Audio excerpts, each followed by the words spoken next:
Many thanks, Barbara, and many thanks to the U.S. Embassy and the European Union Parliament Office here for asking me to moderate today. As Barbara said, I'm Shawn Donnan. I'm the world news editor of the Financial Times, which means I oversee the team of editors and correspondents around the world who look after all of our non-UK economic and political news, which I hope all of you read religiously every day and pay huge sums for. That means I spend a lot of my time thinking about transparency in a strange way.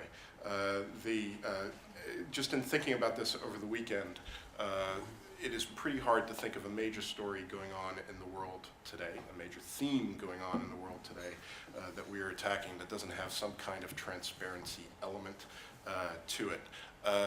There's three that I immediately thought of over the weekend, and these are stories that I'm interested in partly because we're not done with them yet. When I say a story, I say it in journalese. I mean, of course, the theme that we're going to keep attacking rather than a single article. The first is the 2008 financial crisis. We are here in part because of that crisis. Is that a veto?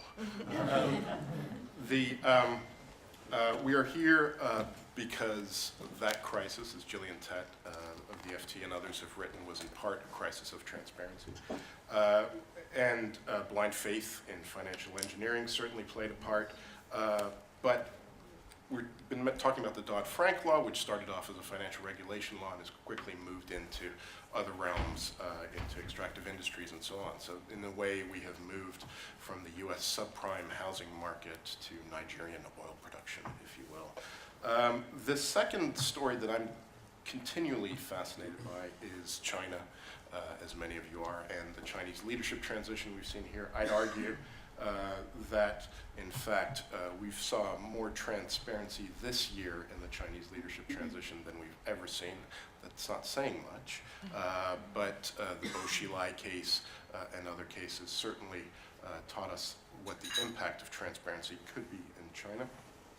And the third and final one is the story of tax, which you all have an interest in, and we at the FT and others have watched with great interest the political furore around Starbucks and the tax it pays in the UK most recently, but that is really not where the story ends. That's a global story. It's one that we're going to see a lot more of in the years to come. It shouldn't be a surprise that with all the fiscal holes that have been left behind by government crisis rescue efforts, that governments are looking to plug the gaps and that they see corporations and the tax they pay as a potential target.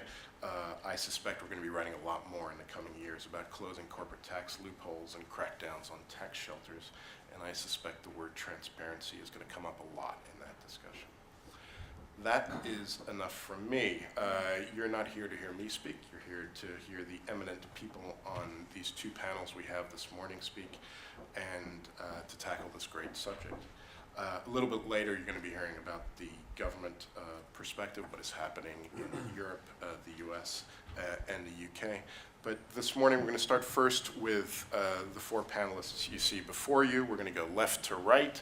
I will introduce them more fully as when it comes to be their time to speak. We're going to give them each about 10 minutes to speak, and then we'll open up the floor to a Q&A, and what I hope will be some intelligent questions from the audience. We'll start off with Janine Juggins. She is the Global Head of Tax of Rio Tinto. We'll move on to Tom Bishop. He is the Executive Chairman of URS's operations in Europe, the Middle East, and South Asia.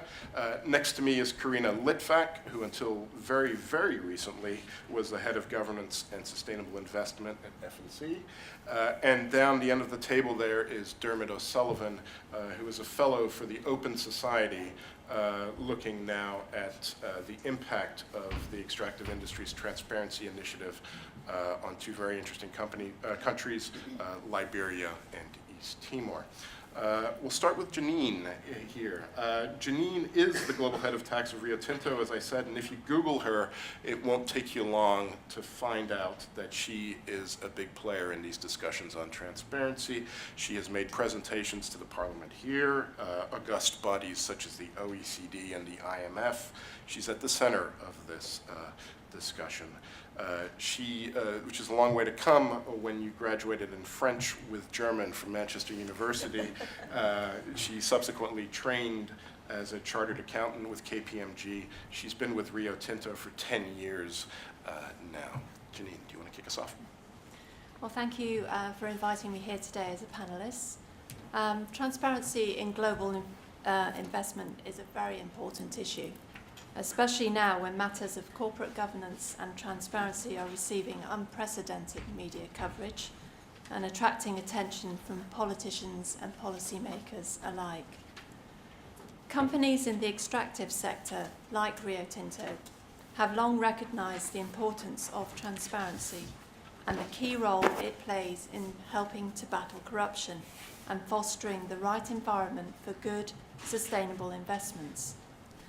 Rio Tinto is a signatory to the Extractive Industries Transparency Initiative, which was established in 2003, and our company has provided voluntary reporting of tax and wider economic contributions for a number of years. It may come as a surprise, but the extractive sector actually leads transparency in corporate reporting. The top 5 companies in a recent Transparency International report were all extractives. Rio Tinto was ranked second after Statoil. And last year, the PwC Building Public Trust Award recognised Rio Tinto for the best tax reporting in the FTSE 100 category, and specifically the most transparent disclosure of tax strategy, tax performance, and the wider impact of tax. This taxes paid report, you can find on our website, presents key data on tax payments, revenues, and earnings, showing our economic contribution to public finances by country, level of government, and by form of tax. So why are the extractive sector leaders in this area? The simple answer is that it makes good business sense. Our investments are made in the multi-millions, often billions of dollars. They're spent upfront, with the returns achieved only over a long period of time and at risk to changes in commodity prices, geotechnical risk, as well as the regulatory environment. If you think about it, our investments may outlive several governments. In many cases, the related investments needed for a mining development involve infrastructure such as railways and ports, and so can provide the catalyst for broader economic development. Good corporate governance and proactive, transparent engagement is essential to optimise and sustain these broad economic benefits that are generated by successful investments, and to contribute to a stable investment environment that will stand the test of time. In my role as Global Head of Tax at Rio Tinto, I see transparency as a common thread that runs across all aspects of our business. Management of our tax responsibilities is no exception to this, and this isn't an accident. The governance framework and principles that we at Rio Tinto apply to the management of tax are consistent with the way in which we do business, right from our procurement policies to the way in which mining investments are made. It has to be that way, embedded in the heart of company culture, so that it's applied automatically and consistently.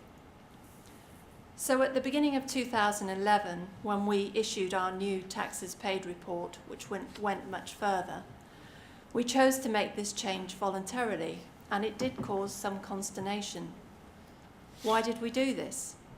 Well, in 2010 and in the early part of 2011, the landscape was evolving. There was an increased emphasis on transparency in all aspects of corporate and political life. The Dodd-Frank bill, requiring disclosure of payments to governments by US issuers in the extractive sector, became law.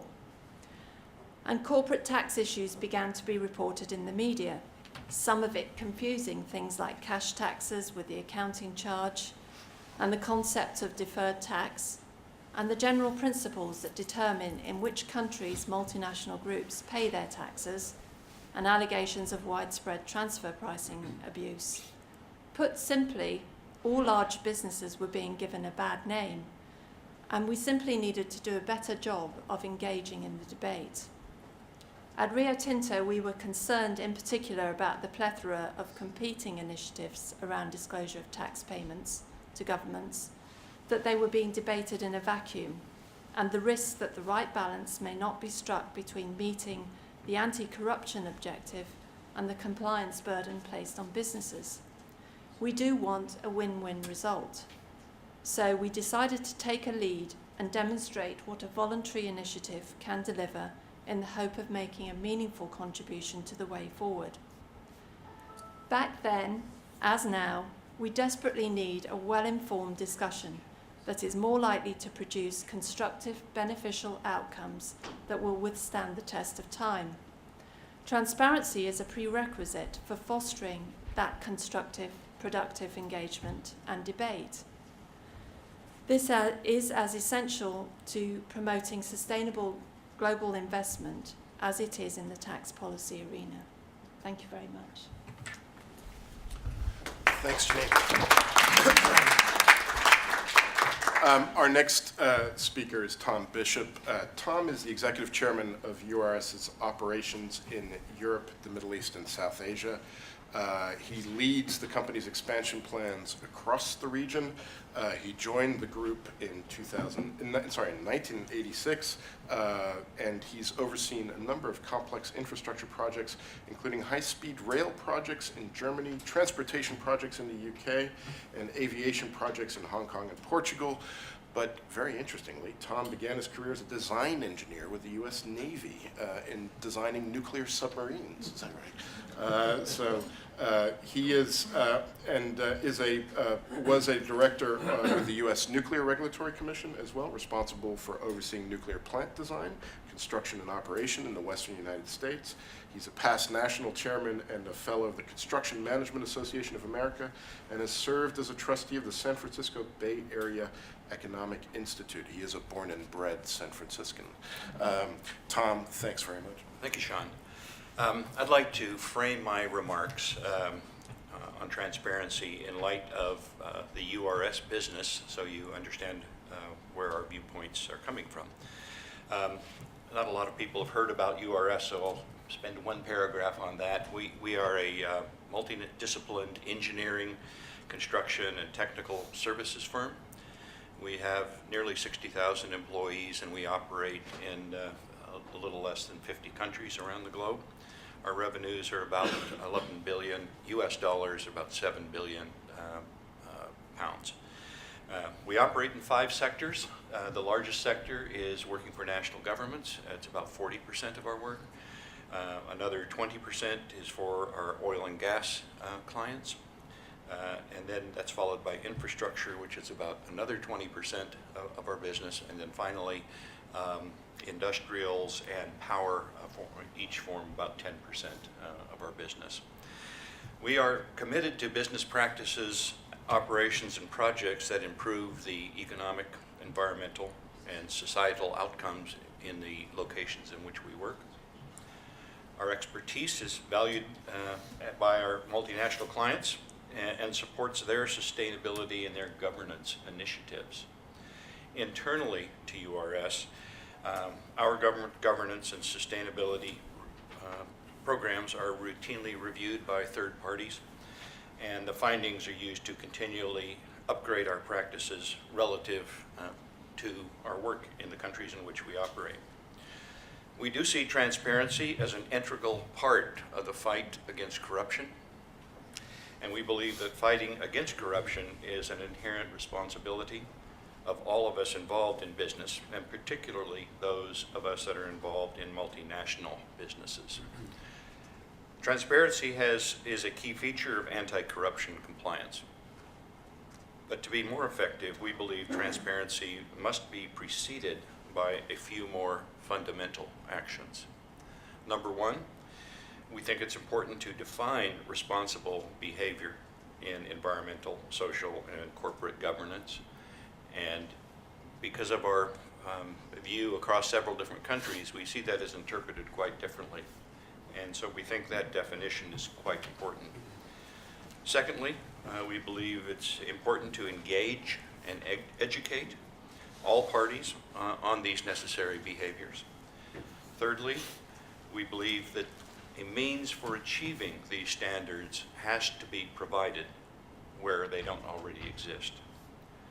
And fourthly, as Ambassador Stephenson mentioned, we believe it's important to develop and maintain adequate books and records, as these become the foundation for transparency in reporting.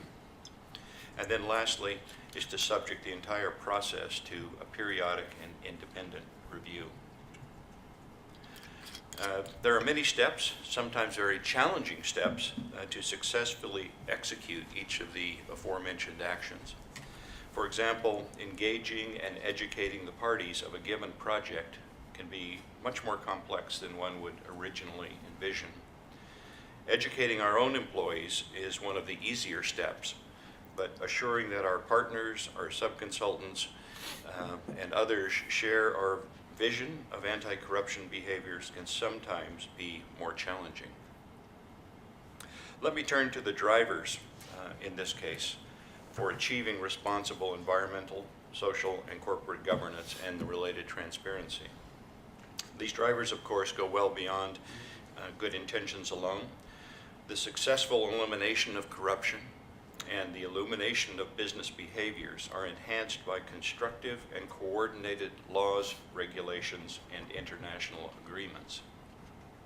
For example, the UK Bribery Act and its American cousin, the US Foreign Corrupt Practices Act, provide definitions of acceptable behaviors.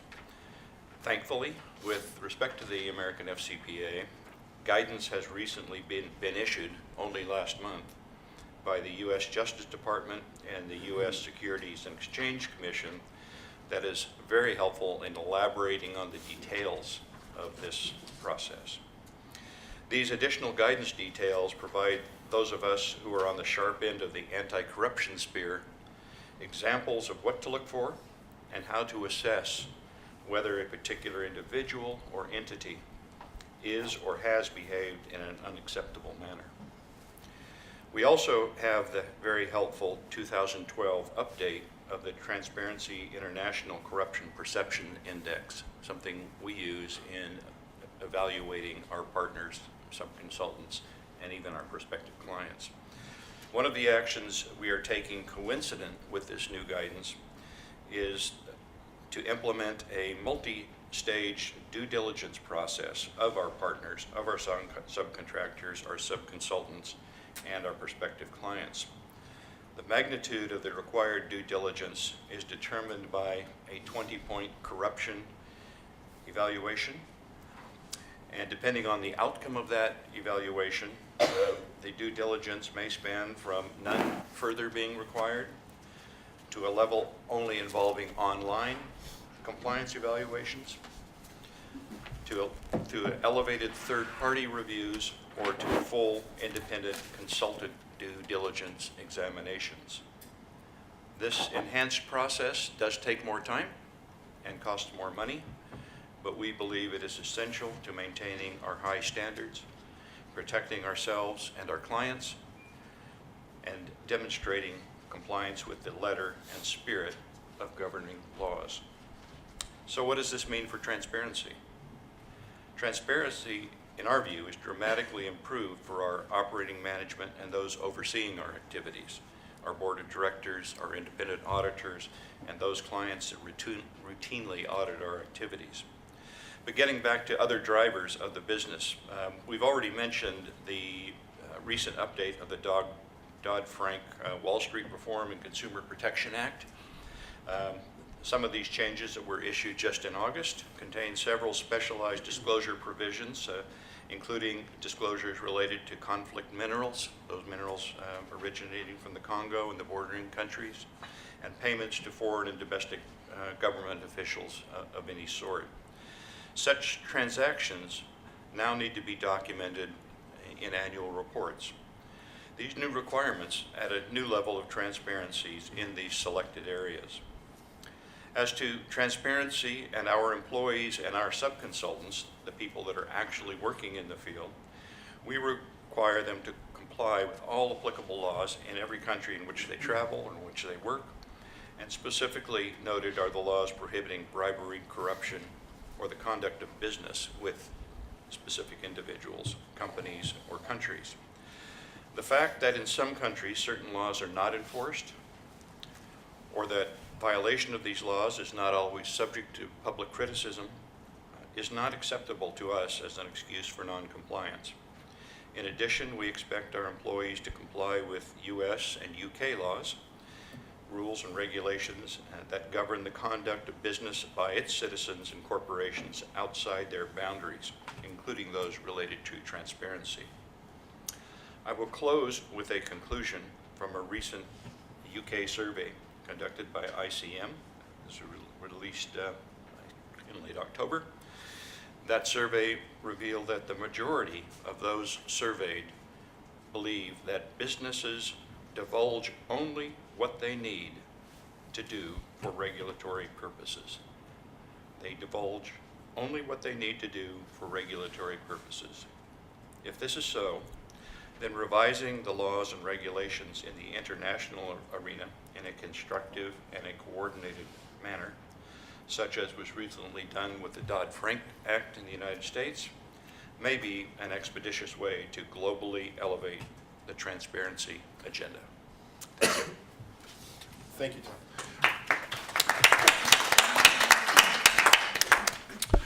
Karina Litvak was, until very, very recently, the head of governance and sustainable investment at FNC.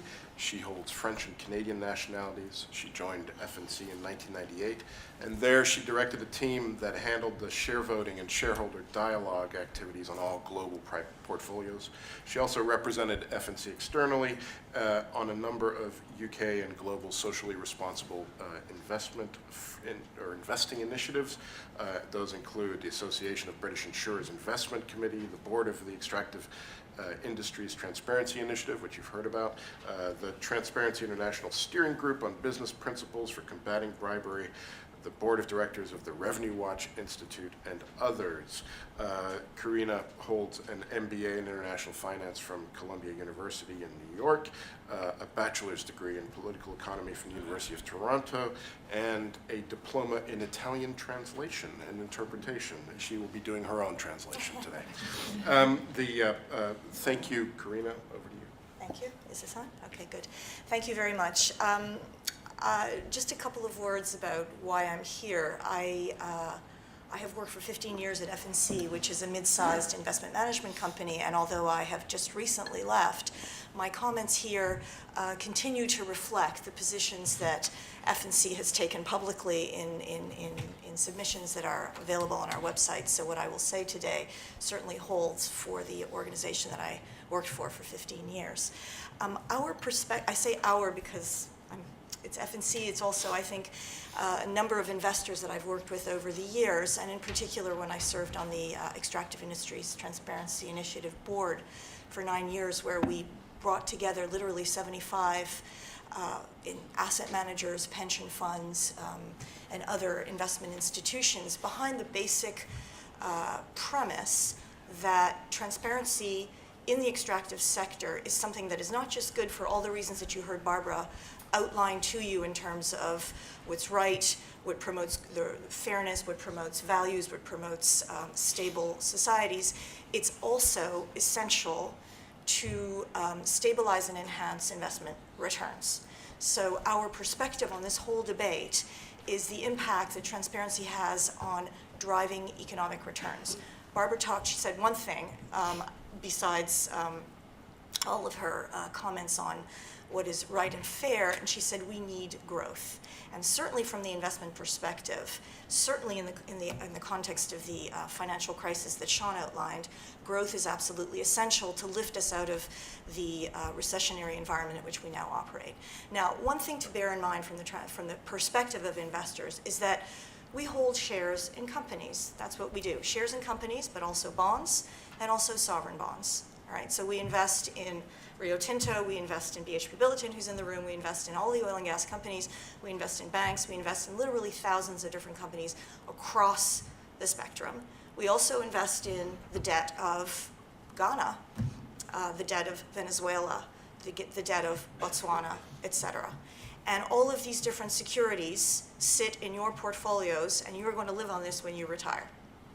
Now, if we as investors take the view that we're going to look in a very, very granular way at how each individual company is poised to compete, we're going to reproduce the very behavior that led us over the cliff and into the financial crisis. And the reason for that is that we as investors historically have been overly focused on each individual tree and lost sight of the forest. And let me explain what I mean by that. And I've been, it's interesting how sometimes companies in the context of these discussions on transparency have struggled to understand why the investor perspective is sometimes aligned with the corporate perspective and sometimes not. I would say we are entirely aligned with the corporate perspective when it comes to the view that Janine, I think, laid out excellently just now, which is that if a business operates in an environment that is not transparent and that leads through the opacity that we see in societies to what we saw ripping across the Arab world right now, the conflict, the violence, the destruction of economic assets, that hurts our returns. Our returns in Eni, for example, the Italian oil company that is the largest producer in Libya, were compromised during the Libyan crisis. But if we also think about our investments across all of our portfolios that depend on stable commodities markets and the ability to invest in a wider range of investment opportunities besides just each individual company, then what a company does in its own sector, what Rio Tinto does in Madagascar, has an impact on our ability to invest in other opportunities in those markets. I'll give you an example. We invest, let's say, I'll take the example of Rio Tinto, which is a good one. We also invest in plantations that are operating in those countries. I say we, the investor community. We also hold the bonds of Madagascar. If Madagascar behaves if the government of Madagascar adopts certain transparency practices that are going to lead to a safer and a more stable and better ruled environment, our opportunities to invest in that country are going to be vastly enhanced. It might result in the individual returns that accrue to Rio Tinto being somewhat lower than they might otherwise have been. I'm sorry, I don't mean to suggest that Rio Tinto profits from corruption. That's not my point. My point is simply that transparency in the extractive sector can sometimes lead to ups and downs in the returns. But what will also happen is that our ability to invest in banana plantations and bonds in Madagascar and so forth are going to far exceed any potential loss that we might have incurred through shrinking returns in the extractive sector. So we look at this not just in terms of individual companies benefiting from a more stable environment. We look in the round at the impact on portfolios generally. If you think about the financial crisis, investors were wiped out in terms of their holdings in a number of banks. I mean, share prices collapsed by 90% in some cases. But what also happened is that the deterioration in the banking sector pulled down with it tens, hundreds of thousands of companies and impacted investment returns across the board. And that's where investors really, really suffered. So beyond just their holdings in the shares of banks is their investment across the spectrum. I'm going to take a couple of minutes to walk you through our specific thinking on Section 1504 of the Dodd-Frank Act, the provision that compels oil and mining companies to disclose their payments to governments.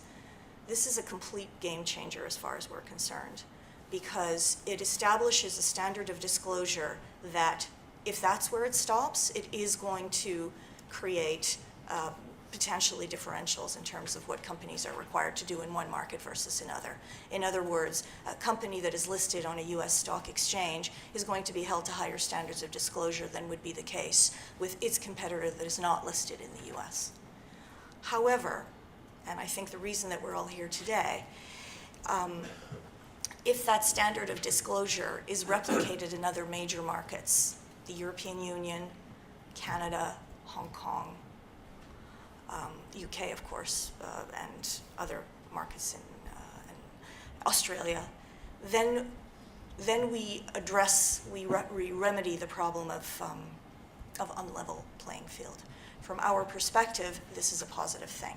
Certainly, the standard that has been established by the Dodd-Frank Act, Section 1504, enables that requisite level of transparency to be established so that better practices can emerge and companies can compete fairly in individual markets. And we want to see that same standard replicated in these other major listing venues where extractive companies seek capital. I'd like to turn to a couple of issues that have been highlighted as areas of concern within the context of this law. One of the areas that has been cited is the discrepancy between what is established in local law versus what is established by Section 1504. This is something that companies get caught between on a regular basis when they operate in multinational jurisdictions. We see this as something that just is par for the course when one operates in many different countries, and something that has to be resolved through the types of diplomatic engagement that goes on routinely whenever there are discrepancies of this type. We certainly don't see it as a reason not to introduce higher standards of transparency.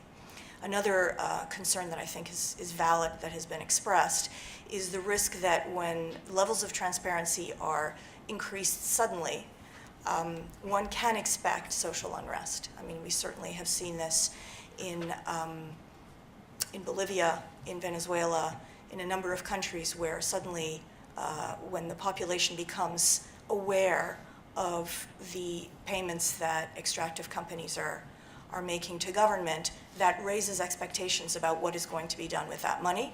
It also raises expectations about what more companies could be paying. And this is exactly the type of concern that companies and investors alike have had about the impact of transparency on profitability.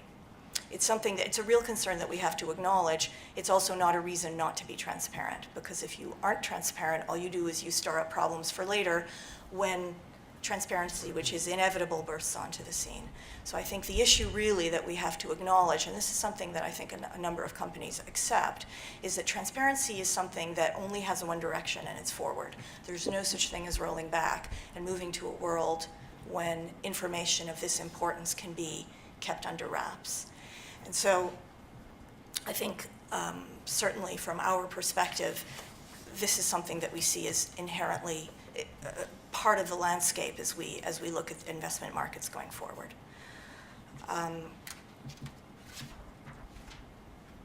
The other really important thing is that companies face a lot of expense when they have to comply with different sets of legislation. It is absolutely essential that whatever disclosure standards are introduced in terms of timing, audit standards, granularity, format, et cetera, adhere to one single standard, or at a minimum that there be mutual recognition between different jurisdictions, so that companies are not forced to produce 5 or 6 different reports to satisfy 5 or 6 different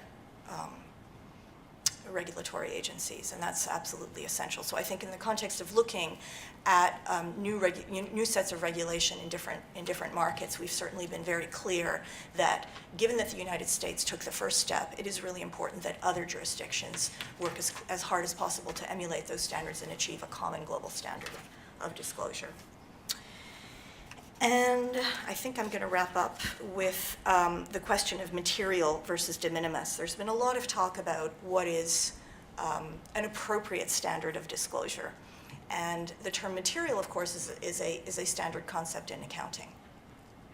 It's very important from our perspective as investors to distinguish between information that is decision critical to make an investment decision. In other words, I am looking at the stock of ExxonMobil. Is this piece of information going to induce me to buy more or less of that stock? That's one set of data that has an impact on the decision that I will make today in investing in that stock.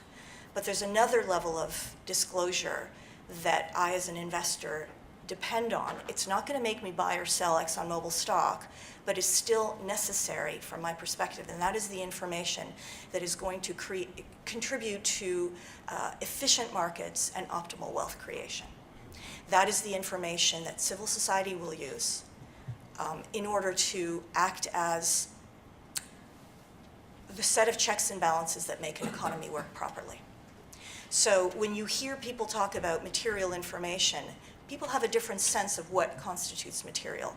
It would be a misstatement for investors to suggest that every single last bit of information is going to be used in an investment decision today or tomorrow. That's not the point. The point is that this information is necessary to the overall investment environment, make it healthy so that we as investors can then invest in healthy companies. All right, I'm going to close here, and I guess maybe one final comment, coming back to, I think, what a lot of what Janine has, I think, said very articulately. There are companies out there that have been very forceful in calling for better standards of transparency, and I think that's really to be commended. What I would like to really highlight to you is one example that I find remarkable, and that is in Canada, my place of birth, the Mining Trade Association has teamed up with Publish What You Pay Canada, which is an anti-corruption civil society group, together to call for the Canadian government to introduce legislation that replicates Dodd-Frank. I've never seen that kind of activity before. I think it's absolutely remarkable that in an instance like this, you have a trade association from industry working hand in glove with civil society to bring about high standards of transparency. And now you see Canadian investment institutions joining in to back that kind of action. So I think this is really indicative of the world that we're moving into, where different parties, for various different reasons that suit their particular agenda, find a common purpose in establishing higher standards of transparency. Thank you very much. Dermot. He spent 3 years during that time on the board of the Extractive Industries Transparency Initiative, and a year, and I think this was his last year, as Europe advisor for Global Witness, traveling regularly to Brussels, where he was pushing the case there for a revisit of the Transparency Directive. He is now, has the life many of us wish for. He works from home and thinks deep thoughts. He is an Open Society Fellow, and he is currently researching the impact of the Extractive Industries Transparency Initiative in Liberia and a country close to my heart, East Timor. Dermot. Thank you. It's on. Great. Well, I don't normally get up before midday, as Shawn, but since for this event, I couldn't resist. Yes, I thought that what I'd do to follow on from these three excellent presentations, apart from pausing to thank our hosts for the chance to talk, was to go back a little bit in history and look at how we'd come to this particular point. And I'm going to talk exclusively about the extractive industries, which have a very specific politics, as you know, but there may be some sort of general lessons that we can draw for transparency in other parts of the economy. I mean, the point I came to Global Witness was September 2003, which was shortly after this movement for disclosure of payments to governments by extractive companies had begun. What had happened is that sort of, if you want to put it very schematically, obviously after the end of the Cold War, there'd been open investment possibilities had opened up in a lot of countries, and there was an expectation that pro-market and liberal policies and foreign investment would drive growth in a lot of countries where it had previously been difficult to get in. And then gradually there was a realization that quite a few countries, particularly those which are dependent on natural resources, that this wasn't happening. You might get growth, but it was very unbalanced, great deal of corruption, conflict, instability, the formula wasn't working. And from that arises this concern about governance, how institutions are managed, how the relationships between corporations and governments are managed, or the way that governments manage money becomes important. And in the extractive industries at that time, the context was that you could get relatively little reliable information on the most basic of questions, which is extractive companies are operating in a country, how much money does that country receive from extraction? the most basic fundamental question. You might have some budget numbers, but they would be totally unreliable. It was clear that in a lot of countries, a lot of money was simply just disappearing in one way or another. So there was a very, very basic problem of not being able to answer that question, without which all other questions are essentially meaningless. You can't have an intelligent discussion about the value of the resource of the country if you don't know what it's worth to the country. So you also, in a lot of countries, there was very little scope to talk about these things in public. Civil society activists or journalists who spoke about corruption could, in a lot of cases, expect to be persecuted or censored or marginalized.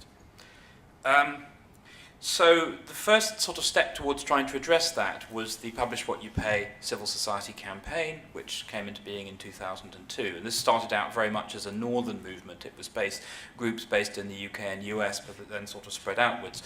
And from that idea came the Extractive Industries Transparency Initiative. Now, Karina's sort of rather underplayed her part in this, but she was one of the half dozen people who, I would say, probably made this happen by her role in bringing in institutional investors to support the EITI. So, I mean, very, very influential.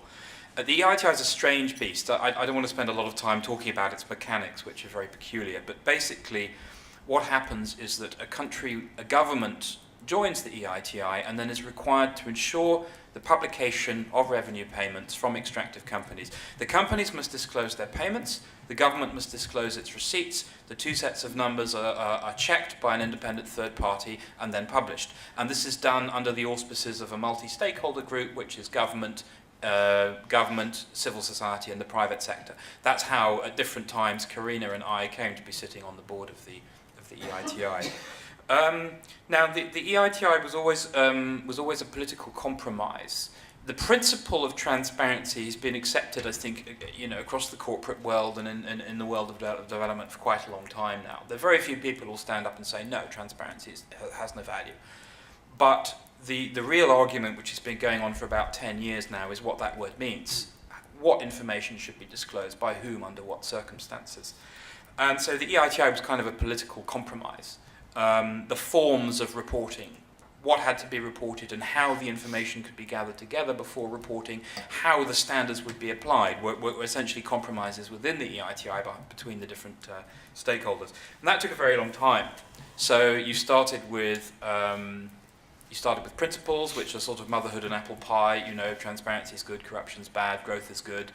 And then minimum criteria for what kind of reports there should be, then very specific rules and a structure, which is the EITI board, to oversee it. All of that took a very, very long time. It took a lot of negotiation. And then the rules had to be tested and applied. And what was to be done in the case of governments which hadn't met the rules. And that was a very sticky discussion that we had to have a couple of years ago. So now the EITI has got to a point where there's kind of a critical mass of countries which are implementing it. It's supported by quite a few other countries. It's supported by a lot of large corporations. Now there's an internal discussion about how to extend what's already been done. Because the problem at the moment is that the EITI rules are quite loose. So the form of transparency that you get data which is often late. It's of very variable quality. In some cases, it's actually aggregated together, so you have a situation where all the companies will pool their data before it's published, which I find strange. But that's the situation in some countries. So there are all sorts of questions about what more it should report on and how it should measure its own effects, which are being negotiated now. At the same time, we have the reinforcement of the EITI approach in law, Section 1504 of Dodd-Frank, which, as Karina says, is a game changer and is now being emulated in the European Union. And I'm not going to preempt the next panel, which should be quite fun, but there's a ding-dong, a transatlantic ding-dong going on between these two regulations, between people who want them to be quite extensive and people who want them to be very limited. And you don't get any prizes for getting who's on which side. So again, it's that the principle of transparency is accepted by all, but when we get down to the nitty-gritty of what does this mean, who discloses what, when, and that's always really a kind of a political question. I would say, as Karina pointed out, the landscape is moving towards more transparency is better, but every single step requires constant sort of negotiation and argy-bargy between the different interests. So what does this all add up to? Well, as I said at the beginning, I mean, the fundamental question, if you're looking at the extraction of natural resources, not I mean, it's important for investors, but I'm going to look at it from the perspective of citizens in a country which is producing the resource, is what is this actually worth? And this is the basic question which makes other questions possible, which is now starting to be answered. As I say, the information we have at the moment is selective, it's quite ropey, it doesn't apply. In some cases, the EITI information is quite good, in others it's not.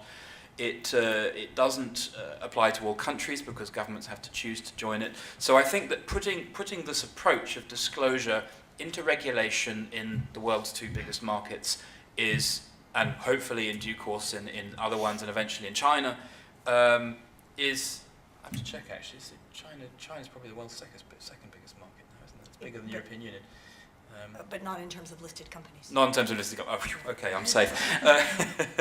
I've been away from the front line for a while. So I think that having that principle cemented in regulation, it makes it a lot easier to start talking about all the other things that have to be done to use this information. Because until this point, transparency has been something, this form of transparency has been something that's optional. If the government doesn't want to do it, they don't have to. And if they do, then there's still a whole lot of discussions about whether the data is going to be any good or not. So I think that's an enormous achievement, and I think it will change the way that people talk about natural resources. I think it has the potential to deter bribery.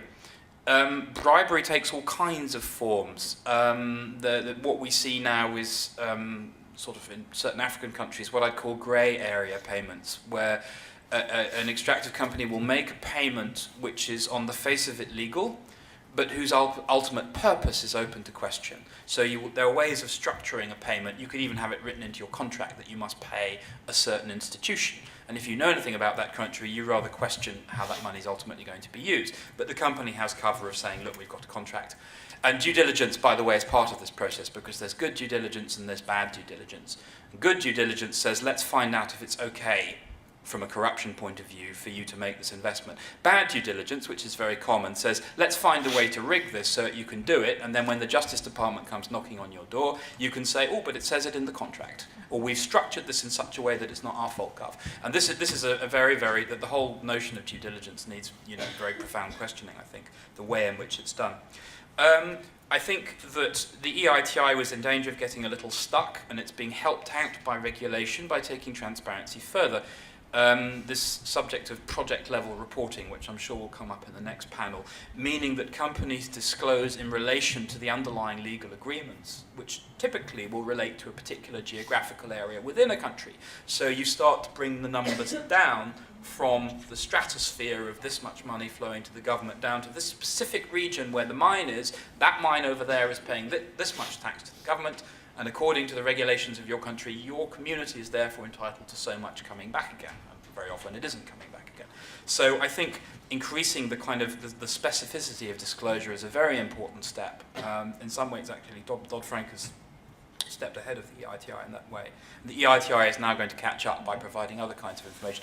So all things considered, within the next 2-3 years, we should have a much broader, more solid, more reliable sets of information coming out of all countries that extractive companies operate in, US and European extractive companies operate in. And then from that, it's not a golden key. I mean, when you're talking about corruption, you're talking about the way a political system has worked for decades. And, our corporations were quite happy to go along with places like Nigeria and Angola when they were corrupt, and they found ways to deal with that to make a lot of money out of it. We're all terribly polite when we talk about transparency, but there's an awful lot of bad stuff that's gone on in the past, which we've been complicit in, quite frankly, and still are in certain ways. So I think there will be an awful lot of work that will need to be done to unravel some of these nasty complexities. And transparency is only the first step. We can't, think that it's a golden key. But it is what we can do here in the West. It's what we can do. We can regulate our own extractive companies. We cannot rearrange the affairs of other countries. But we can tackle our inputs, if you like. And that's what I think is the real significance of the EU and Dodd-Frank, in addition to the information they provide, is us finally, instead of sort of patronizing poor countries by explaining why, after years of exploitation, they should run them a bit more like ours, we actually say, well, let's look at what we're doing, and we'll do the bit that we can, which is to increase the flow of information going into these societies. And that's finally, after 10 years of negotiations, starting to happen. I think it's a breakthrough, and it's very, very encouraging. Dermot, thank you very much. Now, we're running a little bit over, but we started late. So we're going to keep you here for a few more minutes before we head to the tea break. And we're going to throw it open to the floor for some questions. You've got 4 great panelists here. Fire away. Why don't we start over here? Hello, thank you for your presentation. Just grab the microphone quickly. Thank you for your presentation. It's Khalid Nadeem, South Asia Middle East Forum. I'm interested to know how American companies are going to deal with the Dodd-Frank legislation when European companies, for example, don't have to face that at the moment. And it may be considerable time before Britain and countries like France actually put legislation into force. And are there any immediate plans? I don't think there is. So what are the pitfalls that American companies are going to face? I mean, American oil companies like ExxonMobil and ConocoPhillips must be really wondering how they're going to do business in places like Africa and the Middle East.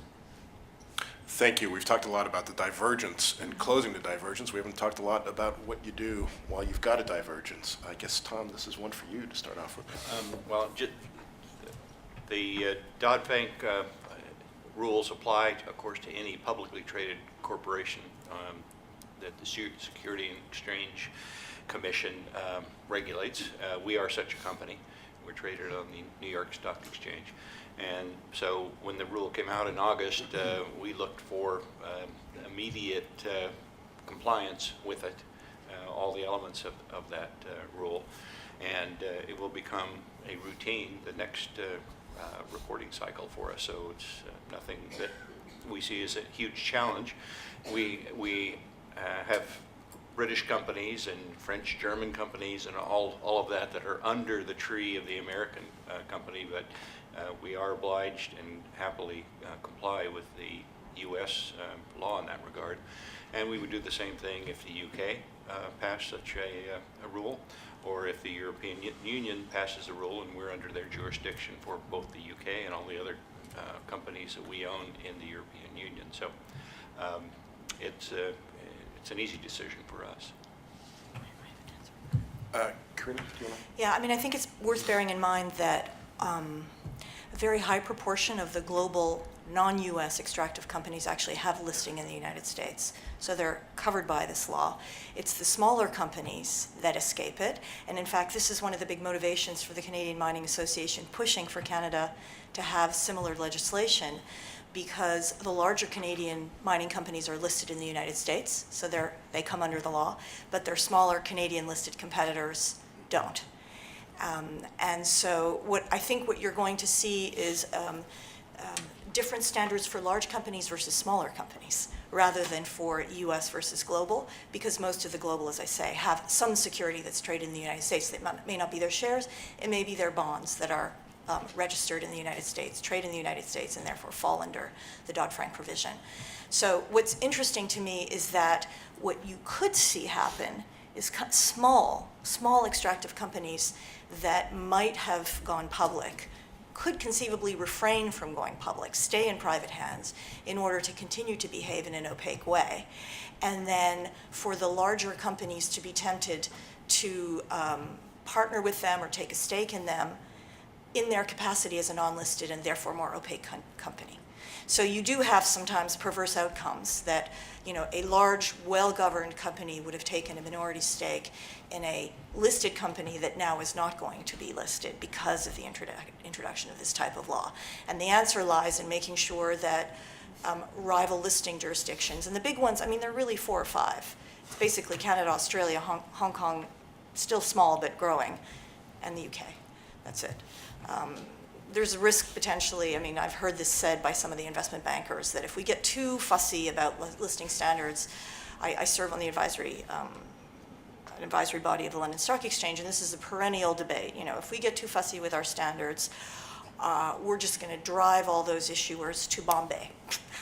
No, I don't think so. I just don't think that's going to happen. And in fact, what's really interesting is that the Singapore Stock Exchange recently signed a tie-up with the London Stock Exchange in the context of lifting its governance and disclosure standards for its issuers, because it believed that this was a good way to attract issuers. So really, I think more and more regulatory bodies listing venues and companies are recognizing that better standards of governance and transparency are essential to attracting capital. Janine, Rio Tinto is not listed in the United States as of yet. Can you offer a perspective from that? Well, actually, we're caught because, as Karina pointed out, it's if you have any securities, so it's bonds, and we have, in fact, ADRs issued in the US. So we will be governed by Dodd-Frank. We will also be impacted by any eventual EU legislation. And so I think from our perspective, we absolutely support the underlying principles and why the legislation is put in place. But we don't want to be having to draft, 2 or 3 different sorts of reports. Ideally, we'd want to have, if you report under Dodd-Frank, that's good enough for the EU reporting as well. Dermot, do you want to add? Yes, just a couple of ones. The general observation about different jurisdictions. I mean, one always has to start somewhere. We know from the climate change talks that it's very difficult to get a global agreement where everybody signs and moves forward together. So you have to set the precedent, and that's, I think, the significance of these laws. I'd really like to endorse Karina's point about small companies, which is really the point that if people want to do evil, then they'll try hard to find a way to do it. And you can never find a regulation which closes every avenue at the same time. It's always iterative. So, for example, one phenomenon you see in some African countries is the country will have a local content program which is designed to promote indigenous investment in the oil industry, and that's a good thing in itself. But what then happens is that all the local companies are owned by cronies of the rulers, and they then get a free ride in one way or another on a foreign investment. So they'll get a license through what might even be a bidding process, and then they'll go out and find a foreign investor to come in and do the work. And the foreign investor will bring the capital and the know-how, and the local company will sort of free ride on the license. They might even get a bank loan from another bank controlled by the ruling elite and then use that to pay their share even. But ultimately they're getting a free ride on the efforts of the foreign investor. And there's one particular case in Angola that both Global Witness and the Financial Times have written on, which is a small American company which did precisely this. And the Financial Times revealed that the local company, which Global Witness, we tried to find out who was behind the local companies and couldn't. The Financial Times managed to demonstrate that it was in fact the head of the state oil company who is responsible for allocating licenses. And he had some sort of piece of legal sophistry which he presented to explain why he thought that wasn't corruption.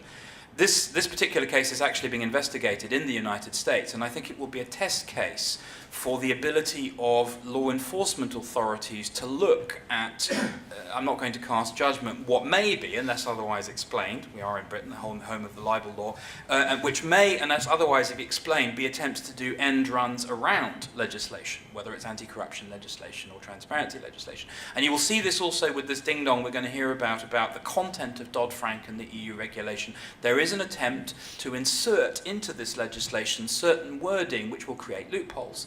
And this is the nature of the game, and I think we just have to be robust about what is the ultimate purpose of the regulation, whether it's transparency or anti-corruption. What is the ultimate purpose? And if people can simply create a kind of workaround using offshore companies or other forms of secrecy, then we have to recognise that and work against it. But the process is iterative. You don't get everything in one go. That Angola piece was by Tom Burgess, who unfortunately couldn't be here this morning. There was a question at the front here. Yep. Rod Dowler from the Industry Forum. There is another aspect to transparency, which is that kind of balance sheet or deposit transparency rather than revenue, which is something like an estimate of $21 trillion meant to be held in tax havens. And not all of that got there transparently, and some of it comes from multinationals and some of it's held on a multi-year basis. Now, most of these tax havens are actually governed by the UK or the US or Western countries. So my proposal is, why don't we insist on ultimate full beneficial ownership of these deposits being made public? Yes. Because it would actually catch the governments, the multinationals and individuals all together, and it's another way of looking at it. It's another way of reconciling where the revenue is going. and would give us years of content for the Financial Times. Janine, as the tax expert on the panel, do you want to tackle that one? Yes, well, I think that's being tackled through the exchange of information agreements, that pressure has been brought to bear by many of the G20 on their treaty partners, that effectively, if they don't sign up to these sorts of information exchange agreements that basically pass that type of information to the tax authorities, that they will no longer benefit from tax treaty benefits. So a turning of the screw, if you like, to encourage compliance. So it's not public knowledge, it's only to tax authorities? That's right. Yeah, I would add, I mean, this is one of the, first of all, I completely agree with you. I think it would be absolutely fantastic if that type of information were made available. It's certainly something that I know in anti-money laundering departments of the major investment banks. This is what the AML professionals are constantly demanding of their banker colleagues to get as a condition of sort of ticking all the boxes in the due diligence of any kind of deal, but that's probably the single hardest thing to achieve, typically because the owners of these companies that are going public for the first time, for example, or companies that are seeking loans, don't want that information out. Sometimes they have what I suppose could be regarded as perfectly legitimate reasons, which is they're worried that the government is going to steal it from them. You know, we're looking at situations in Russia, for example, where anybody who's doing too well attracts too much attention and winds up in the wrong place. So, it's one can understand why certain individuals would want to shield their assets. They're worried about personal safety, the safety of their children. But the bottom line is that it really, really poisons the quality of business dealings, because nobody knows exactly what lies behind the purported client. And it's a bad thing for banks. It's a bad thing for investors when they're investing in listed companies. I think one of the areas of pressure that we see as investors is to push stock exchanges and financial regulatory agencies to establish higher standards of disclosure as a condition for being listed, or certainly in the case of something like the London Stock Exchange, as a condition for being included in the premium segment of the London Stock Exchange, and therefore having a chance to be included in the FTSE 100 index, which is a passport to having, huge interest from the investor community. Now, we're running about 15 minutes over, but there's a couple more questions out there, and I think the tea will stay warm. Should we keep going? Everyone okay with that? Yep. At the back there. Hi, Dominic Eagleton from Global Witness. My question is, does the panel think that companies and investors will start to push for the replication of Dodd-Frank and EU directive-type transparency rules into emerging markets such as China and India, for example? That's a very good question. It would be kind of too easy to start with Dermot, given he's formerly a Global Witness. Going to get the same line. Should we start with Janine? Yeah. Well, I think from a company perspective, our interest really is having a level playing field. So whilst I'm not sure that we'd be lobbying in a very public way for putting that kind of pressure on other emerging markets, certainly we have an interest to make sure that we can compete on a level playing field with Chinese companies, with Russian companies, et cetera, et cetera. I'll throw it to Tom in a second here, but I immediately thought of a conversation I had last week with Gary Silverman, who is our U.S. news editor, who is just back from a trip to China, someone who had worked in Asia for many years and was just back from China. And he was telling me the wonderful story of visiting a company whose name I don't know, so but it's a fun story. A room full of journalists sits down with a director at a Chinese company, and he proceeds to tell them how he is planning to buy and sell stock in the company ahead of an announcement that they're going to make in just a few weeks' time, and that in fact he would recommend that they all do the same. Now that it just stuck with me as a complete, and this was a legit and I believe a listed company, as a great example of just the disparity in governance. And I think sometimes we forget just how wide that disparity is. Tom. Well, Shawn, that point is exactly why I listed some of these precursor actions that have to go in hand with or in advance of transparency. The first one is defining responsible behavior, because to those of us working in Europe or working in North America, we have a pretty good definition of where the lines are.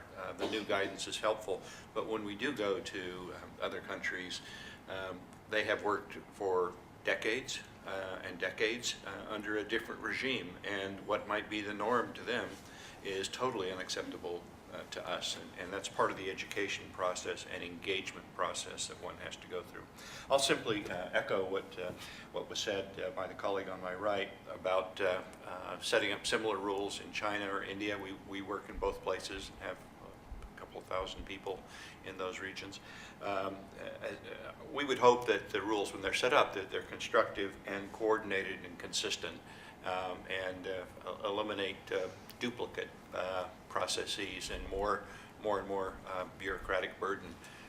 Clearly, the importance of transparency is more important than some bureaucratic burden, but it helps companies such as us if it is consistent, if in fact we reach the thresholds that do require reporting. I would observe one thing. There are some countries out there, several, but one in particular where this issue is really intractable, and that's Russia. We have a great opportunity, which is Russia is currently in the process of applying to become a member of the OECD. And I was talking recently to somebody at the OECD who was bemoaning the fact that when they let in Slovenia 2 years ago, they missed an opportunity to establish sufficiently tough standards on governance and transparency.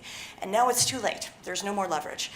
So we do have an opportunity to press for much, much tougher standards when it comes to things like this as a condition of allowing Russia to join the OECD. It already made it into the WTO, and that was a big, big, big issue.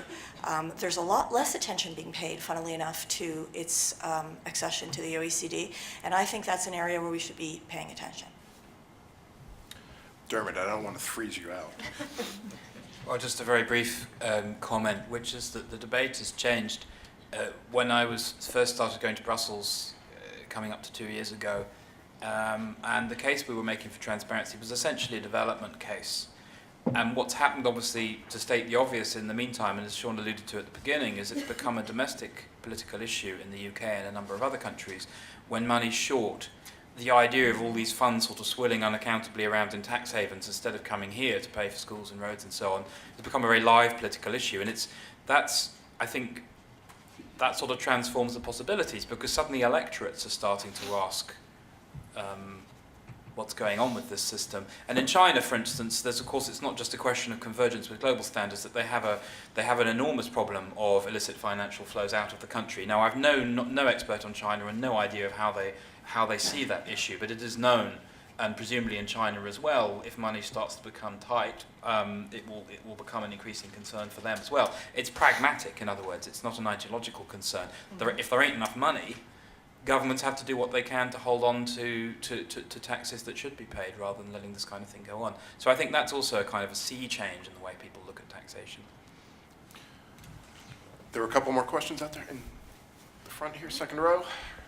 This might be beyond the scope of the discussion, but I am curious that if you are able to, as a group, come together and decide what these rules are globally, do you think that there's an added measure of the punitive side that might be the challenge of what happens to these companies that violate these agreed upon rules, that throughout these countries in different areas, that the punitive side is going to be your challenge, that may prevent companies like in the US to come over and do business? I just don't know that side of the argument, which is, okay, we agreed to do it, we'll play nicely, but then what happens if we don't? Dermot, do you want to take that? It depends on the issue. I mean, in the case of corruption, if transparency shows that there's something questionable about a corporate payment, then it follows that it should be a violation, or potentially a violation, of anti-corruption laws. And On paper, the anti-corruption laws have been quite strong, but until recently, it was only really the United States which enforced its Foreign Corrupt Practices Act with any vigor at all. And it's hard to measure these things from the outside, but anecdotally, you would pick up people saying that the FCPA was a big deal for American companies because you get busted, all right, you can do this deferred prosecution agreement where you don't actually get convicted, but you have to pay out fines which are coming up into the low billions of dollars. Sometimes management has to go. You have corporate monitors going over your books for 3 years. So actually, the prospect of being prosecuted under the FCPA does seem anecdotally to have been a factor on US-based companies. Europe is woefully behind. We now have quite a good bribery law in the UK, which they're just starting to enforce. But of course, the punitive element has to be there when there's an element of criminality. But there's, again, a question of political will. Law enforcement authorities will always they may not admit this, but in practice they have scarce resources, and so they will make essentially political decisions about which sectors, which companies to go for, about when to settle. So the punitive measures as far as corruption goes do exist. But the question of whether they're applied, again, is political. And the US, I think, has done way, way more than all the other industrialized jurisdictions that I know of. I wouldn't be doing my job as moderator if I didn't get us into a coffee break quickly, but there was one more question there, and we'll just do it very quickly over on the side there. I think, shout. Michael Warhurst from Friends of the Earth. We've actually recently started a campaign looking at responsibility issues regarding tin mining in Indonesia, make it better, and linking up the supply chain to the mobile phone suppliers. But I think there is another issue that's come out on this issue of how we get responsibility. There's partly a supply chain issue, but you mentioned the issue of small companies. There's also the issue of private companies. Correct. And I'm aware that it's being suggested that the Commission proposal, the European Commission proposal on company reporting in a more general sense that comes out in the first quarter of next year should actually call for reporting by private companies as well as listed companies. I know this is going to be an area of debate, but presumably would the panel agree that private companies are equally responsible for their impacts as public, and we don't want to have that sort of loophole? Let's ask the publicly listed companies. Janine, do you want to? Yeah, I mean, there are some very large privately owned extractive companies, and consistent with our desire for a level playing field, I think we'd welcome those companies having to report to the same standards. Tom? I'll just comment that in addition to that, if we are the prime contractor or consultant in a contract in a country, we retain the services of a small or a privately held company as under our contract. We feel obliged that they do have to comply with the rules because it flows up through our organization. So to that degree, whether they separately report or not is a separate issue, but we wouldn't try to separate them from the responsibilities of the reporting by having them as a sub. I think Karina has. Yeah, there's another thing to remember, which is that small extractive companies, be they in oil or mining, typically their business model depends on their being attractive to larger companies as a joint venture partner and ultimately as a takeout prospect. So you start off, you're prospecting, you're a tiny little company, you're hunting around to find that deposit.